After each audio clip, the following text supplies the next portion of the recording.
제가 이 얘기를 좀 한번 해볼까 합니다. 봉지욱 기자님이 오늘 나와 주셨는데요. 그래서 참 제가 지금 엄청나게 난감한 상황입니다. 지금 제 위치가, 제 입장이 왜 그러냐? 저는 요 얘기를 하고 싶어요. 우리 봉지욱 기자님은 그러니까 제 얘기에 혹시 문제가 있으면 좀 바로바로 좀 지적을 해주세요. 왜냐하면 나도 내 생각에 확신이 없으니까. 봉지욱 기자는 대한민국의 리박스쿨을 최초로 폭로한 사람이야. 네. 그 실체를 세상에 알린 사람이야. 그 취재 기자입니다. 네. 데스크야. 그래서 리박스쿨 관련한 후속 보도, 후속 취재를 하는 것은 너무나 당연한 일이에요. 네. 이거 맞죠? 그렇죠. 네. 네. 맞습니다. 그렇죠. 근데 여기서 이제 제가 참 굉장히 좀 불편한 지점이 있어요. 그래서 봉지욱 기자가 이현주 의원과 관련된 이야기를 하는 건 너무 타당하다.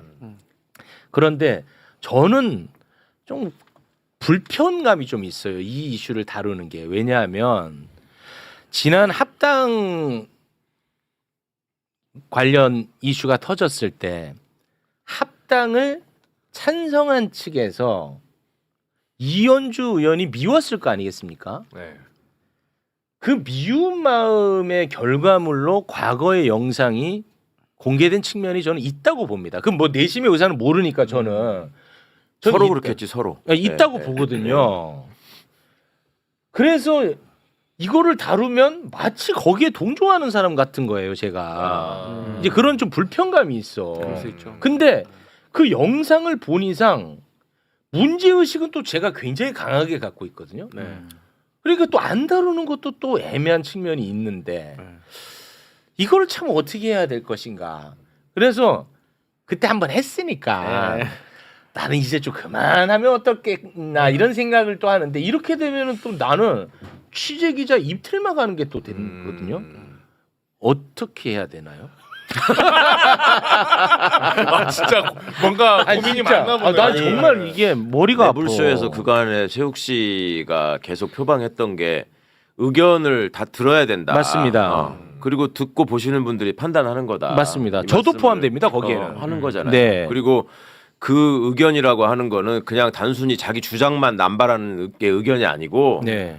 팩트를 전제로 맞습니다. 의견을 제시할 때 맞습니다. 그게 의미가 있는 거죠. 네. 그리고 이런 자리에서 사실은 얘기를 못하는 팩트도 사실은 많이 있어요. 네. 그렇잖아요. 네. 우리가 지금 뻔히 다 알고 있으면서 말 못하는 팩트들도 뭐 있다고. 그럴 수도 있죠. 네. 네. 그렇지만 그거를 팩트를 굳이 말을 할 필요가 없을 때가 있는 거고 팩트를 제시하면서 의견을 얘기해야 될 때가 있는 거죠. 그런가요? 그런 점에서 제가 보기에 매불쇼는 여태까지 최대한 팩트를 많이 드러내고 그걸 가지고 건강한 토론을 통해서 의견이 형성되기를 바라는 입장이었어. 네. 그런데 이게 워낙 첨예한 이슈로 뭐가 이렇게 갈라지다 보면 어떻게 하든 간에 한쪽 편이라는 게 있기 때문에 그렇지. 이게 이제 고가운 쪽에서는 왜 그거를 그 판을 펼쳐주는 거야. 네. 이제 이렇게 얘기하는 거고 상대방 아니 왜 그 말 같지 않은 소리를 듣고서 가만히 있어. 이제 요런 얘기가 계속 지금 이어지는 형국들이 계속 되고 있죠. 네. 그러다 보니까 이제 최욱 씨가 난데없이 블랙리스트에 올라가고 최욱 봉지욱이 올라가니까 저는 따라서 올라가고 막 이러던데 욱자가 들어갔다는 이유만으로 그 견인을 굉장히 억울합니다. 그 견인을 우리 변호사님이 했다는 생각은 안 했어요. 뭐 시간을 주시면 더 얘기하겠지만 네, 알겠습니다. 근데 뭐 다시 한번 말씀드리지만 저는 봉지욱 기자가 이 관련해서 취재하고 보도하고 방송하는 것은 저는 매우 타당하다라는 생각을 갖고 있으니까 우리 봉지욱 기자님이 그렇게 고개 숙일 일은 저는 아니라고 생각합니다. 고개를 숙였는데? 고개를 숙이라고 그래요 누가?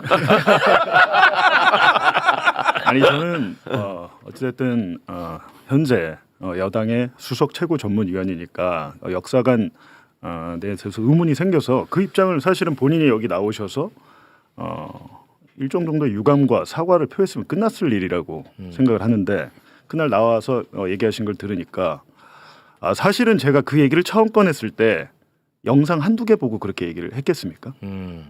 수십 개의 영상을 다 팩트 체크를 해서 했을 거 아니에요. 근데 네. 제가 파악한 사실과 너무도 다르게 거짓말을 제 입장에서는 거짓말을 하시더라고요. 근데 그 부분에 대해서 사실 그날 그렇게 했으면 끝났는데 이걸 왜 해야 되냐? 왜 이제 와서 뭐 이현주의 과거를 파면 이렇게 얘기하시는데 과거 폐모와는 달라. 예를 들면 이거는. 이재명 대통령이 제주 4.3의 강경 진압을 주도했던 박진경 대령의 유공자 지정을 취소 검토하라고 지시했습니다. 예. 그게 언제 일입니까? 제주 4.3이 1946년, 7년, 8년 일 아니에요. 네. 네. 그죠? 1947년. 그 일을 대통령이 지금 왜 지시를 했을까요? 그러니까 과거사에 대한 것은 우리가 정리를 제대로 하지 않고 왔기 때문에 어떻게 보면 윤석열이나 내란 수계가 탄생하는 배경이 된 거거든요. 네.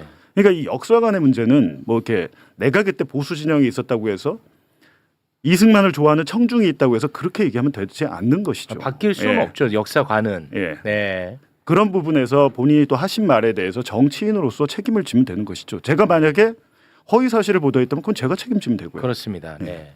근데 저는 이제 이현주 의원이 이제 매불쇼에 나오지 않았습니까? 반론권을 보장해 달라고 해서 이 자리를 이제 마련을 해야 된다고 생각하고 저는 한 거예요. 네. 예, 거기까지는 뭐 저는 굉장히 자연스럽게 이어졌고, 그리고 나왔으면 본인의 방어권 행사를 마음대로 하는 것도 저는 가능하다고 봐요. 그래서 굉장히 발언 시간을 많이 줬습니다. 네. 그런데 솔직히 거짓말을 많이 했어요. 근데 저는 그것도 선택이라고 봐요. 본인의 예. 근데 문제는 뭐냐면 실체적 사실을 이야기한 나를 자꾸 가짜 뉴스 유포자로 이야기를 하는 거야. 이거는 문제지. 이렇게 되면. 그리고 본인의 SNS에 뭐 저를 특정하지는 않았지만 뭐 가짜 뉴스 운운하면서 고소 고발을 이야기합니다.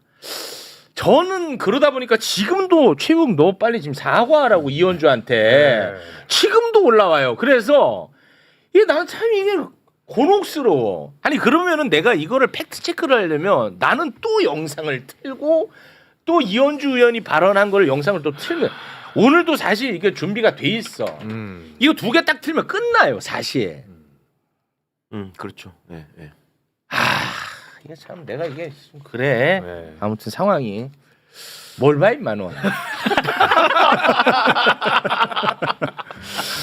이게 어쩌다 보니까 이게 정치적 이슈가 돼버려서 그래요. 네. 그렇잖아요. 당내 정치와 관련된 거지만 정치적 이슈가 돼버리면 제가 뭐 짧은 경험을 이렇게 보면 이성이나 논리가 쓰는 자리보다 감정이 쓰는 자리가 훨씬 넓어집니다. 뭐 그러다 그렇긴 보니까, 하죠. 예, 네. 그러다 보니까 이게 옳고 그름의 문제로 받아들이지를 않고 좋고 싫음의 문제로 받아들여지니까 네. 이건 논리적인 접근을 하면 얘기가 다 꼬여버려요. 그러니까 온갖 옛날 일을 들춰가지고 뭐 필요한 거 있으면 쫙 공격하던 사람들이 이제는 또 이렇게 되니까 아니 뭐 이제 그런 사람들도 있더라고. 이현주 원래 그런 사람인지 몰랐냐 그러면. 저는 솔직히 몰랐어요. 아 그래요? 예. 저는 그러니까 이렇게 극우적 역사관을 갖고 있는지까지는 몰랐어요. 그러니까 그런 사람인지 몰랐냐? 그런 사람인데도 불구하고 민주당에 들어와가지고 지금 활동을 하고 있으면 그 모습대로 봐야 되는 거 아니냐라는 의견을 제시하시는 분도 있더라고요. 네. 그러니까 여러 가지 관점들이 있는 거죠. 그렇지만 그 여러 가지 관점에도 불구하고 가장 중요한 거는 당사자가 정확히 본인이 견제하고 있는 역사관과 철학이 무엇이고 그걸 바탕으로 민주당 지도부에 참여해서 어떤 생각을 가지고 지금 임하고 있느냐를 네. 분명히 할 필요는 있는 거죠. 네. 근데 지금 어제 그제 뭐 여러 상황이 있는 과정에서 뭔가 팩트하고 좀 다른 얘기를 하면서 해명을 하는 것 같다. 네. 이런 의구심이 제기되고 있는 게 사실이지. 그러니까 최욱 씨가 봐도 이거는 지금 얘기를 안 하자니 그렇고 하자니 이게 또 분란의 씨앗이 되고 그러게. 이런 고민을 하게 되는 거예요. 또 두통 왔어 지금. 그러니까 저는 사실 그때 지금도 봐봐. 채용 너 자신 없으니까 또 영상 못 틀지 하면은 나는 또 틀고 싶을 거 아니야. 아니 이현주 의원이 나와서 해명을 할 때 저는 개인적으로 나중에 논란이 되니까 우리 봉juk 기자님 반대편에 같이 나왔으면 어땠을까라는 상상도 해봤어요. 그런 거는 그런데- 나는 하고 싶지가 그런데 않아. 그런데 끝까지 들어보세요. 그런데 그러면 이게 결과적으로 이 객관적인 것을 시청자에게 보여주려 한 의도가 또 왜곡되고 맞아. 네. 또 이것을 어떻게 공격하려고 장을 깔았네 이런 네, 감정적인 그건 부분을 안 가기 돼. 때문에 또 악순환이 될 예, 것 그건 같다는 안 생각이 돼요. 들더라고요. 예, 제 판단이지만. 네. 그래 아쉽습니다. 네. 그러니까 자꾸만 그 지금 이제 이현주 의원 페북의 댓글에도 자꾸 그 최욱을 빨리 고소해서 혼내주라고 하고 저한테 막 댓글이 지금도 엄청 달려요. 너가 금요일에 거짓말 한 거는 팩트 아니냐. 그러니까 차라리 고소를 하면 좋겠네 그러면. 근데 이제 이현주 그걸로 가려주면- 의원으로서 그건 부담스러운 게 그러니까 고소를 이거가 했다가 있어. 무혐의로 그냥 나와버리면 아니 그렇죠. 이현주 역공을 의원이 당하죠. 나한테 그날도 너 가짜 뉴스에 근거해가지고 그거를 인용해서 금요일에 방송하지 않았냐라고 해서 나 그런 적 없다라고 얘기한 거야. 아니 매불쇼 금요일 방송 거의 200만이 보는데 내가 한 얘기를 거짓말할 수는 없잖아요. 그렇죠. 200만 영상 그리고 올려놔 있는데 네. 근데 그것만 딱 따갖고 너 말했는데 왜 말 안 했다고 해? 거짓말을 그러니까 가짜 뉴스를 인용하지 않았다는 거야 나는 가짜 뉴스를. 네. 그래서 금요일에 그 문제의 발언 다시 한번 좀 제가 다시 짧으니까 함께 띄워드리겠습니다.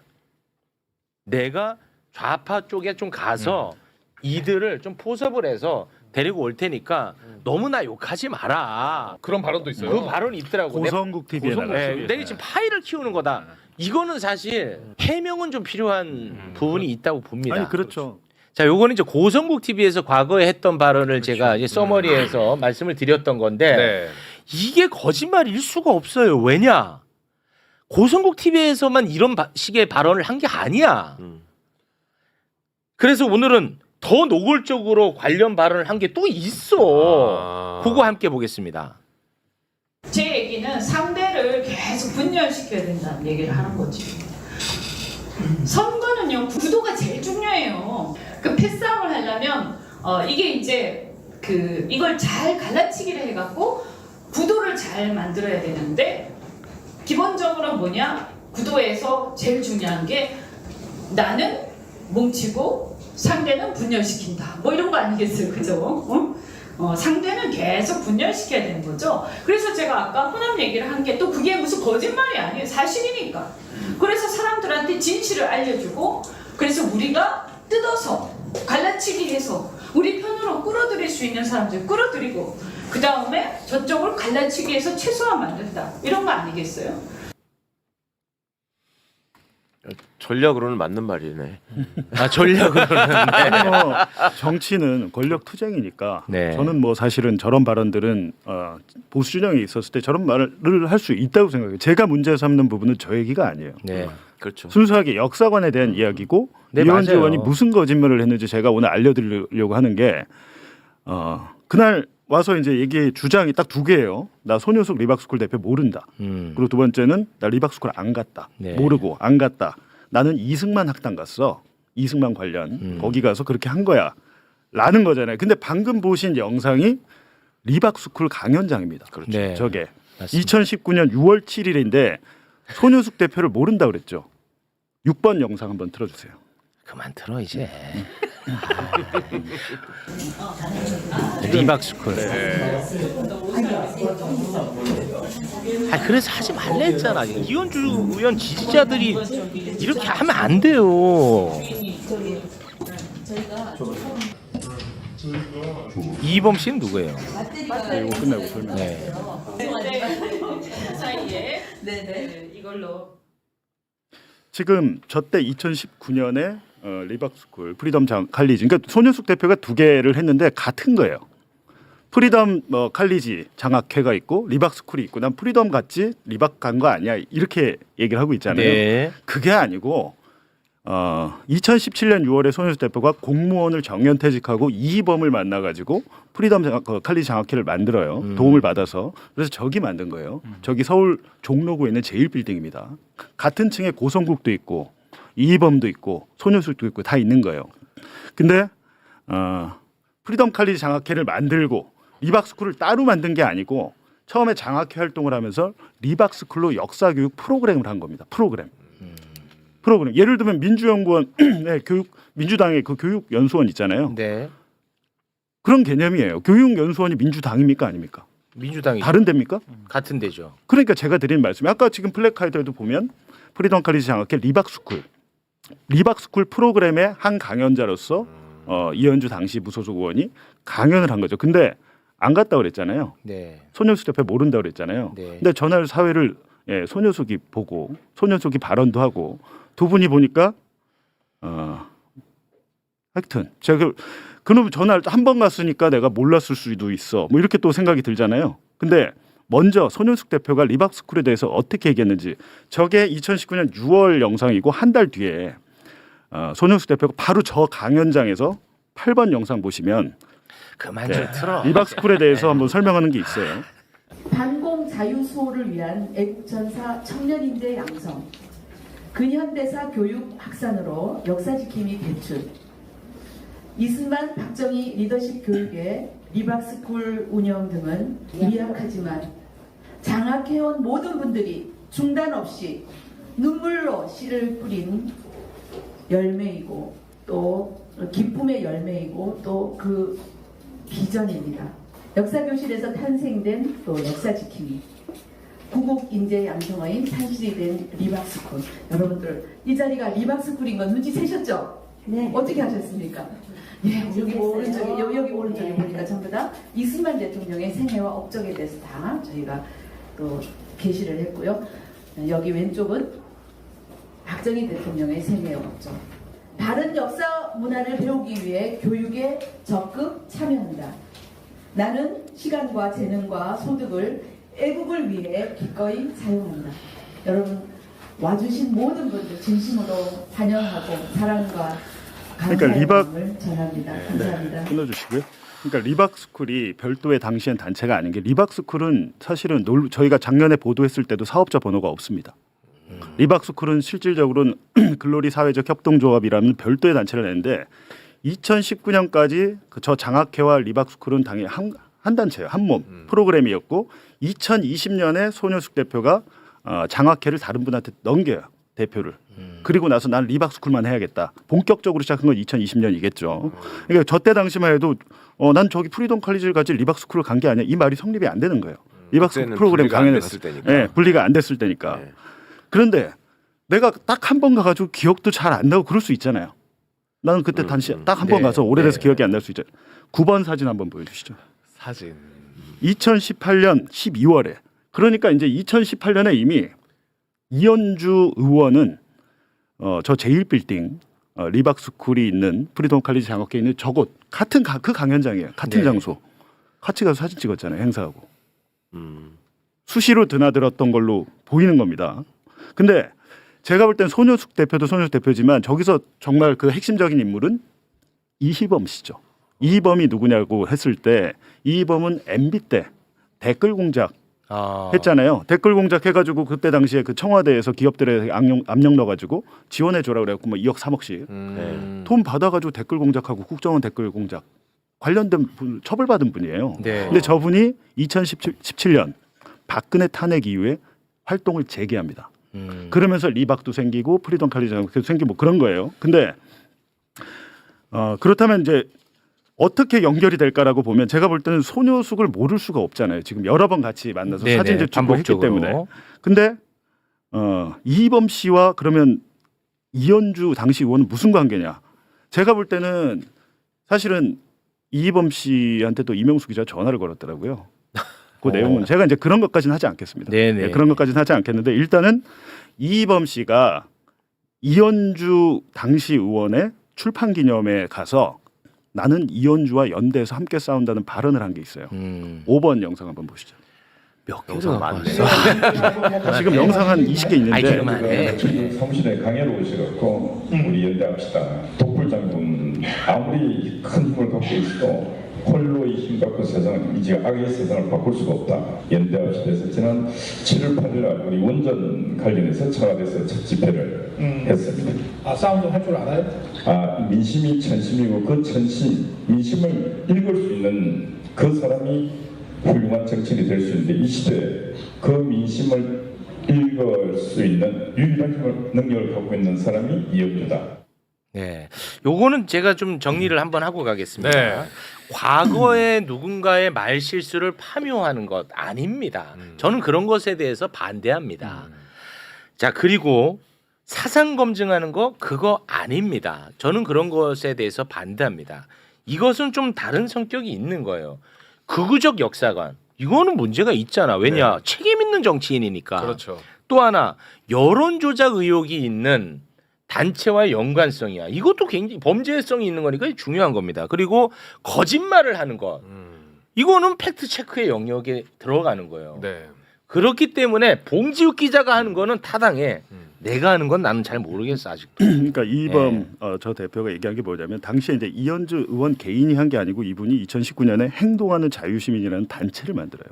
단체를 만드는데 보니까 이범과 같이 많은 연대 활동을 했던 것 같은데 이 단체의 공동 대표가 카이스트 이병태 교수란 분인데 그 식민사학자. 예. 예. 종족 반일주의라는 책 있잖아요. 그 이영훈 서울대 전 교수가 냈던 그 책의 그 요지는 두 개죠. 첫 번째 식민지 근대화론, 두 번째 위안부는 자발적 매춘이다. 이거 두 개잖아요. 두 개인데 그 똑같은 사관을 이른바 낙성대 경제연구소의 그 친일 사관을 갖고 있는 이병태 교수가 공동 대표를 하면서 이현주 의원과 같이 활동을 했고 책이 나오니까 많은 논란이 되잖아요. 당시에 실제로 이현주 의원이 학문의 자유다 라면서 이걸 쉴드칩니다. 네. 그거는 언론 기사에 많이 남아 있어요. 그러니까 단순하게 일회성으로 강연한 게 아니고 저 당시에 2018년 19년에 이현주 의원의 많은 활동들이 영상으로 남아 있는데 사실 제일 많이 남은 거는 본인의 이현주 TV에 있었어요. 네. 그러니까 제가 알아보니까 작년에 지웠더라고. 아. 거기 제일 많은데 어쨌든 제가 여쭤보고 싶은 것은 역사관도 역사관인데 제가 또 영상을 보다 보니까 부정선거에 대해서도 굉장히 강한 신념을 갖고 있었더라고요. 그러니까 좀 그런 걸 물어보셨어요. 지금 또 오셨을 때. 나 그거 알고 있어. 네. 나 알고 있고. 네. 아무튼 저도 아니. 그러니까 자 보세요. 네. 저도 방송하는데 뭐 그냥 왔겠어요. 이제 저도 그 많이 봤고. 아 근데 지금 댓글에도 야 그래 극우적 역사가 문제 있다 쳐. 그 2019년이잖아라고 하는데 그래서 얼마 전에 월요일에 이현주 의원이 나왔잖아요. 극우적 역사관 관련해 가지고 제가 질문을 했어요. 그래서 지금은 어떠냐 바뀌었냐 바뀐 게 없어요. 그러니까 최소한 월요일에 저와의 인터뷰에서는 바뀌지 않았어요. 그렇지. 예. 그때는 내가 잘못 생각했었다. 그거는 말은 없다니까요. 하는데. 바뀌지 않았다니까. 예. 그리고 자꾸만 가짜 뉴스를 퍼뜨린다고 계속 이야기를 하니까 지금 봉직 기자가 화가 좀 난 것 같은데 조금 아니, 네. 화가 난 게 아니고요. 그냥 뭐 여러 가지 말씀을 드리는데 지금 그러니까 옛날에 그랬더라도 제가 당시에는 뭐 잘 몰랐다거나 근데 지금은 그거 생각이 아니야. 바뀌었다거나 아니, 그건 하면 끝났을 아니야. 일인데 예, 그건 아닙니다. 지금 여당의 수석 최고 전문위원을 하는 사람이 예를 들면 뭐 임시정부 대한민국 상해 임시정부의 뭐 적통성을 부정한다거나 이승만 뭐 박정희의 공과론을 얘기하잖아요. 제가 뒤집어서 얘기하면 본인도 정치인 이현주도 공과가 있을 거 아닙니까? 그런데 네. 예전에 과오에 대해서 사과를 하면 끝냈을 건데 역사관 논란과 더불어서 이거는 정말 심각한 거기 때문에 제가 한번 이거 보고 네. 가야겠다. 네. 일반 영상 한번. 아 이게 뭐야 또? 예. 아니, 제가 뭐 오늘 보니까 이제 부정선거 얘기도 하시고 여러 가지 얘기하시는데 제가 떨어진 입장에서 자꾸 얘기하면 참 이게 지가 떨어져서 그렇다 이런 말 들을까봐 말을 잘 못하는데 가끔씩 얘기합니다. 가끔씩. 그런데 그런 것도 꼼짝도 안 하잖아요. 그러면 최소한 제도를 바꿔야 되겠죠? 제도를. 사전선거를 없애야 되겠죠? 맞습니다. 그런데 그 사전선거를 없애거나 제도를 바꿔야 한다는 문제의식도 없죠? 그러면 어떻게 해야 돼요? 그 문제의식이 있어야 한다고 여러분이 생각하시면 그 문제의식이 최소한 없는 사람은 다음에 당대표로 뽑으면 안 되는 거죠. 그리고 나서 이제 그날 신장식 의원이 아마 그 뒤에 바로 나와서 뭐 기회주의자 발언을 했어요. 상황에 따라서 이렇게 변하는 사람을 기회주의자라고 한다라고 하는데 이현주 의원이 저때 스스로 정치인은 기회주의자가 되면 안 된다고 강조를 했습니다. 이번 영상 한번 보시죠. 아 나도 선거 조작과 관련해서 저는 이 문제를 해결하고 규명하고 그리고 이 잘못된 선거제도를 개혁하고 하는 문제하고 너무 과거에 매몰되지 않고 미래로 나아가는 문제하고는 그렇게 꼭 배치되는 건 아니다. 왜 사전선거는 이틀하고 본선거는 하루밖에 안 하는지 이런 여러 가지 국민의 주권과 관련해서 우리가 그동안 신경 쓰지 못했던 것들 그런데 치명적인 것들이 많이 있었기 때문에 저는 이것을 계기로 제발 좀 개혁이 되었으면 좋겠다라고 생각을 하고 중도라는 것은 유권자는 이제 중도가 있습니다. 유권자는 양쪽을 이렇게 보고 또는 진영을 보고 그때마다 자기 마음에 드는 쪽을 지지할 수 있기 때문에 까다로운 유권자일수록 중도 성향이 많습니다. 그런데 정치인은 저는 중도가 있기가 참 어렵다. 왜냐하면 자기 주관은 뚜렷할 수밖에 없기 때문에 그렇다고 진영을 너무 나눌 필요는 없지만 자기 주관과 소신은 있어야 되지 않냐. 되느냐. 나는 이럴 때마다 여기를 지지하고 저기를 지지하고 이럴 수는 없는 거잖아요. 그래서 잘못하면 기회주의가 되기 쉽기 때문에 저는 정치인은 자기 소신이 뚜렷해야 된다고 생각을 합니다. 네, 알겠습니다. 그러니까 본인이 했던 말을 본인이 지키면 됩니다. 거기에 네. 대해서 입장을 표명하시면 되고 이제 역사관에 더해서 부정선거는 지금 윤석열이 내란을 일으킬 때 그 주장하는 근거잖아요. 네. 예, 저기에 대해서도 물론 이현주 의원이 내란 상황을 척결하는 과정에서 앞장서서 열심히 하고 저도 잘 알고 있고 그렇습니다. 많은 네. 국민들이 또 지지를 네, 했습니다. 저는 근데 굉장히 고마운 마음이 네. 큽니다. 근데 이 부정선거라는 것, 부정선거 음모론에 대해서 여당 수석 최고 전문위원이 지금은 어떤 생각을 갖고 있는지 네. 밝히는 게 더 필요하다. 알겠습니다. 네. 네. 이 정도로 그리고 이제 자꾸 과거 얘기하시는데 과거가 현재를 만들고 현재가 지나서 미래가 되는 거예요. 맞습니다. 예, 과거를 잊은 민족은 미래가 없습니다. 네. 네. 형님. 네. 아니 봉지욱은 나는 타당하다니까. 네, 맞아요. 그래서 내가 이게 그래서 제가 요것도 또 욕 먹더라고. 제가 이현주 의원이 빨리 사과를 해라. 그래야 내가 봉지욱을 이제 이 주제를 안 다루게 할 매불쇼에서만 그만 명분이 된다라고 한 건데 네가 뭔데 이건 뭐 사과로 끝내려고 하냐? 요건 제 세계관 안에서를 얘기하는 거지 여러분의 판단에 영향을 미친다는 게 아닙니다. 네. 제 세계관 안에서 예를 들어 사과했다. 그러면 아유 봉지욱 기자님이 이제 한다고 막 어디 막 다 써놨더라고 또. 근데 내가 갑자기 못한다고 하면 입틀막이 되는 거잖아요. 그런데 사과했다 이제. 기자님 이제 그만하시죠. 이건 명분이 될 수 있잖아.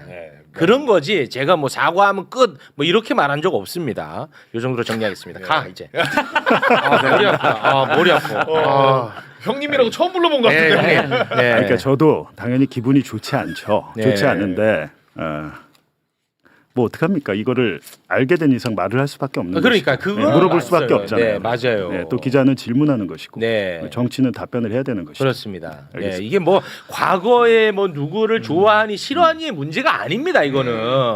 그리고 뭐 말 실수의 문제가 아니잖아. 그렇죠. 예, 그거는 진짜 이거는 정말 나는 이거는 강조하고 싶어. 그거랑은 전혀 본질적으로 달라 이거는. 그 말이 이현주 의원이 아니고 다른 민주당 마찬가지지. 저런 얘기를 했더라도 네. 똑같이 맞아요. 저 아니, 문제에 그리고 대해서는 네. 또 이제 한 일각에서 야 봉주욱이 너 그거 전준철 특검 후보 추천한 거 왜 그런 건 비판 안 하고 근데 이 자리에서 제가 안 했나요? 전준철 특검 쌍방울 대북송금 변호했던 거 최초로 얘기한 게 저인데 그리고 김광민 변호사랑 앉아서 그 같이 했잖아. 어떤 맥락인지를 다 했는데 같이 했잖아. 그런 것들은 보니까 지금 논리나 이런 것들은 안 먹혀요. 안 먹히고 어쩔 수 없지만 시간이 지나면 정리될 거라고 봅니다. 아니, 예. 봉지욱도 상처를 네. 많이 받네. 그러니까 너무 상처가 억울해하지 아니라 마세요. 그걸 다 아니 사람들이 억울해하는 게 아니라 했잖아. 보면 우리랑 같이 전주청 예를 들면 부분은. 보면 윤석열 검찰총장 인사청문회 때 뉴스타파 한상진 기자가 윤석열이 거짓말한다고 보도했다가 난리가 났었잖아요. 네. 뉴스타파 후원 일주일 만에 5천 명 빠지고 난리도 아니었어요. 네. 근데 지금에 와서는 그 후원자들이 많이 돌아왔죠. 미안했다. 음. 내가 착각했다. 맞아요. 잘못했다라고 네. 하잖아요. 근데 시간이 되면 정리는 되지만 당시 한상진 기자 얘기 들어보니까 부인의 직장에 전화를 해서까지 협박을 했더라고요. 이게 이제 너무 도가 지나쳐 버리면 그거는 네. 정말로 돌이킬 수 없게 된다. 맞습니다. 것이죠. 네, 알겠습니다. 자, 봉지욱 기자님과는 여기서 인사를 나누겠습니다. 봉지욱 기자는 분명히 말씀드립니다만 리박스크를 최초로 보도한 기자입니다. 네. 그 후속 취재 일환입니다. 자, 봉지욱 기자님과는 여기서 인사를 나누겠습니다. 네, 고맙습니다. 당분간 보지 말자. 고맙습니다. 네. 고맙습니다.